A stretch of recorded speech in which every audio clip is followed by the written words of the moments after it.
You got DNA all over this. Yep. You heard the tag, nigga. It's just DNA here. Another episode of the Cold Hard Facts Podcast, episode 19 to be exact. If you don't know, now you know. I hope y'all keeping up with the episodes. If you're not, you can always go to the Spreaker.com or the Spreaker.com app or whatever. Speaker radio app, my bad. But yeah, go to the app, search Cold Hard Facts Podcast. We come right up. You see our signature logo, and you can go back and catch all of these episodes, including this one. We are on live. If you don't know, now you know. But as I said before, as I said last week, kuda buggin will not be here. He's not here. I'm not making shit up. He's really not here. I know y'all probably missed the chemistry already. Like, we already a minute in, and we used to hear it kuda buggin, talking shit in the beginning, If you don't know, now you know. No, but let me stop saying that shit. On a serious note, man, I'm sorry. I could have got a guest person. I could have, tried my best. But I felt like, I didn't need a guest personality on here. I feel like you only getting kuda and DNA, and that's the way it should be. At one point in time, I will have a guest person on here, man. But a lot of people got busy schedules, and I could have, like I said, I could have, but I ain't with that woulda, coulda, shoulda. I know y'all not either, so I just I wanted to give me, and I ain't want to be too long on here and everything, and I didn't want to come up with a different topic because I got a topic, but I did not want to do the topic when y'all just hear my voice on the topic. So I'm going to save that topic for next week. I already told kuda buggin the topic. I have talked to kuda buggin yesterday before I did this podcast today, I had to make sure I do that. I'm glad he called me. I didn't think to call him. I had so much shit going on over here and on my end. But so do he. So, he working. We both working men, We both got responsibilities in life, So we gotta keep food on the table. We gotta keep coming with these podcasts. I'm not missing a week, man. I told him if he want to miss a week, that's fine. Take a break, relax, whatever, or go to work, whatever, relax, whatever, and he can go to work. But we gonna handle business right here. Let's get into some hip hop on some real serious shit. So I know y'all heard that, my bad. But my computer do what it wants sometimes. But anywho, so about 3 albums or more came out. Well, actually, two mixtapes came out, and 1 album came out. Only reason why I'm saying they're mixtapes is because we're going off of Luca Brasi, Kevin Gates, the Luca Brasi story. That was a mixtape. It was free released. The first one was, and then the second Luca Brasi was mixtape. It was freely released. Most mixtapes are freely released, and it was also released through Apple Music, Spotify, and all that, whatever your streaming service is. But yeah, it was all released through free sites and also paid sites, if people didn't know. And I get what the record label's saying about this stuff. If we did discuss this topic, me and kuda buggin did discuss this topic. It's called Albums versus Mixtapes. You can go back there. I can't remember the number episode, but go back and look for the title of the episode. I know for sure it's Album versus Mixtapes. We broke it down and, gave you a clear understanding if people don't know, So, yeah, man, y'all should go and check that out. Because, like I was saying, it really hurts my heart that like mixtapes are being released. They're like they trying to shut down. Really, to me, they trying to shut down all the mixtape sites like Dat Piff, Spinrilla and My Mixtapes, and they trying to shut them down. That's another outlet for people who are independent. Like some people who are independent, and not everybody who's independent, but some people do, go through another distribution deal that, being pushed by a major label or anything like that, or just get a distribution deal and they're, being pushed. But we're not going to get too much into that.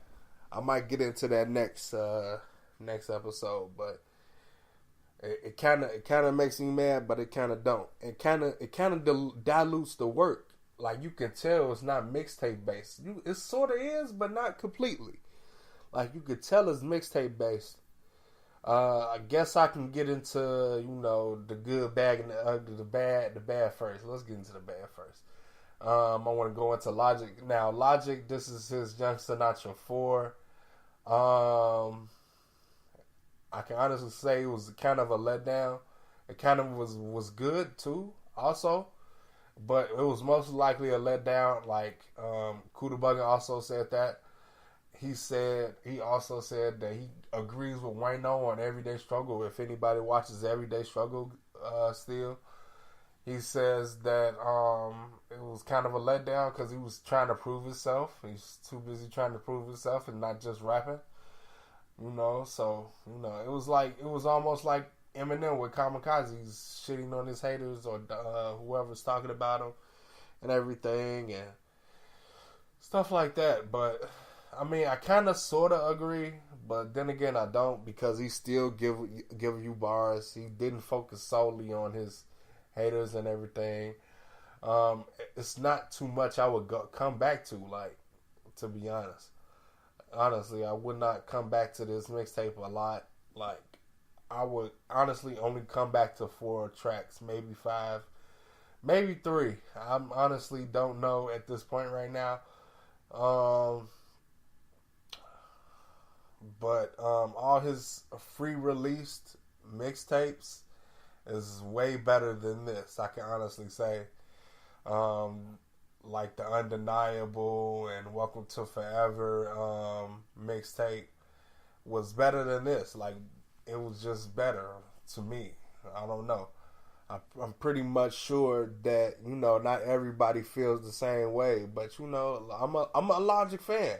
I had to put a lot of people on Logic, and I'm kind of regretting it sort of a little bit, not completely though. But the Wu-Tang joint was cool, just not my favorite. Too damn long. You didn't have to have all them people on there. You could have got Ghostface, RZA, Raekwon, and I would have been cool.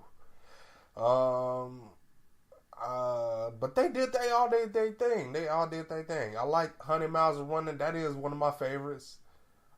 The Glorious Five. That's one of my favorites. Everybody Dies and The Return. That's it. About it, though. I mean, Iconic was cool, but I don't really like the beat flip. Really like that. Like, it wasn't all that to me, at least. But yeah, this was kind of a letdown. Kind of a letdown from Logic. I just, didn't care too much for it. But, it was good enough. It was good enough for me to go back to at least 4 to 5 tracks, maybe. Also, let's go into Kevin Gates. Kevin Gates, his shit was all around good. All around good, was solid. Just didn't have any features, which was kind of I can go back to it definitely, but the only issue is it has no features at all, which is like kind of a letdown. Which is like how often am I gonna go back to just Kevin Gates? And I felt like 2 was better than 3, but it's a lot of songs I'm going back to. Like I can honestly say I'm gonna go back to this and almost play it straight through. Like like the first 4 tracks. And then I Got You, I didn't really too much care for. The first 4 tracks, Discussion, Shaking Back, Ridiculous, Money Long. Great Man after I Got You, I didn't really. Find You Again was dope. Adding Up was dope. In God I Trust was dope. Me Too was dope. Luca Brasi Freestyle was dope. Make America Trap Again was dope. Trying to, I think that was okay. I didn't really too much care for it, but yeah, it was pretty much good. Pretty much solid. That shit was solid. I could definitely go back and listen to that over and over again. That was a dope mixtape. I'm pretty sure that was released on free sites too. I'm not sure. I don't know about Logic's either, but I go back and find out. I will go back and find out. I don't know right now. Also, Lil Wayne's album. That was like the only actual album that came out. Now a lot of people I heard some people was talking about it was trash. Like, that shit wasn't trash, man. I don't know who y'all listening to. If y'all want old Wayne, like, go listen to the Carter 3. Go listen to fucking No Ceilings, nigga. Like, just go listen to the Drought 3. Go listen to... If y'all expecting that, like, just go listen to them. And, like, even me, like, listening to it, like, I could tell some of the songs was like, old. But not all of them were old. Like Don't Cry was amazing, and it definitely wasn't old. We could tell that. Dedicate was definitely not old. Was another standout, my favorite. Uproar with the G Dep special delivery. He did that before on Dedication 4 mixtape, and he said he didn't like the beat. But I guess once Swiss Beats redid it, he liked the beat. He liked it better, I guess. All he did was add some better drums and everything. Let It Fly was dope. I like the first 5 to 6 tracks, man. Like, Can't Be Broken was dope.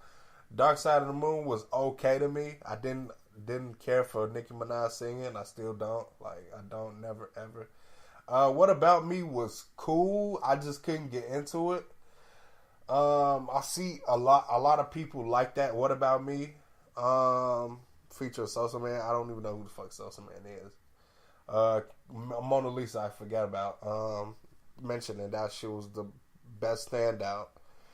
But What About Me was solid. Like, it just wasn't for me. Open Letter was okay. It wasn't all that great. Famous was okay. It wasn't all that great to me. Dope Niggas was good. Problems didn't care for. Hitters was decent. Took his time. I don't even remember listening to that. I gotta listen to it again. I could be mistaken it. But Demon didn't care for it all. I didn't care for it all because of the way it was. I guess he was rhyming on it, and I don't know. It was the beat and the way he was rhyming on it. I didn't care for it at all. Dope New Gospel was dope. Let It All Work Out was, I felt like, one of the best songs. Another one of the best songs. Perfect Strangers, I gotta go listen to again because I'm not sure if I liked it or not. But all around, this shit was pretty much solid. It wasn't the best Wayne project ever.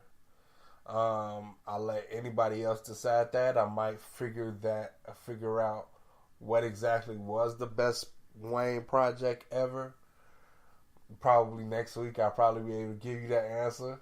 I'm not sure. But we need to stop expecting so much from people who has more than 10 years in the game, like over 10 years, over 15. Like, Wayne got over that amount. Like, we gotta stop expecting so much out of artists who's like over 30, who's way over 30, well over 30. Like, we gotta stop doing that. Like, Jay-Z is well over 30. We gotta stop expecting so much from him, man. Like, for real, we gotta stop expecting so much from T.I. His album come out tomorrow or tonight. It's a couple more albums come out, or mixtapes come out tonight also. But yeah, I can't think of them all right now. That's why I said that. But yeah, we gotta stop expecting so much. We gotta stop expecting so much from legends. Like, and we're gonna get into that, like next week. I'm gonna talk about this topic that we gonna talk about next week. But yeah, I mean, like I was saying, the Carter 5 is pretty much a solid album. It's a pretty much solid album. It's a heck of a lot better than Carter 4 to me. Carter 4 I can go back to just for 6 foot, 7 foot. And the song with Drake is good. I could definitely go back there. Drake and Jadakiss really bodied that shit. Wayne did too also, I'm sorry. The interludes, the one with Tech 9 and Andre 3000, I go back to all the time. But yeah, the Carter 5 was just way, way better. We waited so long for it. It's like I have to continuously go back, and I'm continuously going back and listening to Let It Fly just because of Travis Scott and Wayne. Wayne also bodied it too. I mean, all around, like I said, really solid album. Better. I feel like this is the best project that dropped last weekend and everything. So we're gonna see what come out this weekend. I'm gonna get on Kuda Buggin and tell him, make sure he listen to everything too. I'm pretty sure he's gonna listen to this podcast too, to see how the fuck I did. But yeah, let me wrap this podcast up and tell y'all what's happening next week. So next week we are gonna talk about our Mount Rushmore. Our Mount Rushmore, like, just to put it simple, is not our top 5. It's no way could be our top 5. Now, it could be our top 5. It's possible that we could meld our top 5 in it, but my favorite rappers are dead now. So 2 of my favorite rappers are dead now. Biggie, I can't put him on my Mount Rushmore anyway because of, some of the subject matter. Like, I don't love everything he was talking about. So, yeah, man, our Mount Rushmore is pretty much what we're going to be talking about next week. And I'm going to be really talking about impact. That's just what I'm really talking about on the game. Like, I'm really talking about hip hop targeting, and our Mount Rushmore for, like, that's our Mount Rushmore. It's usually 5 people on the Mount Rushmore, So that's why it's gonna seem like it's a top 5, but it's really not. I promise you, it's really not like a top 5. It's influence. Influence. That's all it is. It's top 5 of impact, influence, who really impacted the game, who really touched the game, who really, melded the game as what it is today. And, that's what we're going to be talking about next week. That's what we're going to be talking about. I promise you. It's gonna be not just me talking. I know y'all probably already sick of me talking right now. It's been well over 19 minutes, about to go into 20 minutes. And I told y'all I wasn't gonna be before y'all long, and I was only gonna review them 3, projects. And I know some new music coming out tomorrow. I know we're gonna review, me and Kuda Buggin, we're gonna review those tomorrow. So, yeah. We'll see you next week. Y'all be safe.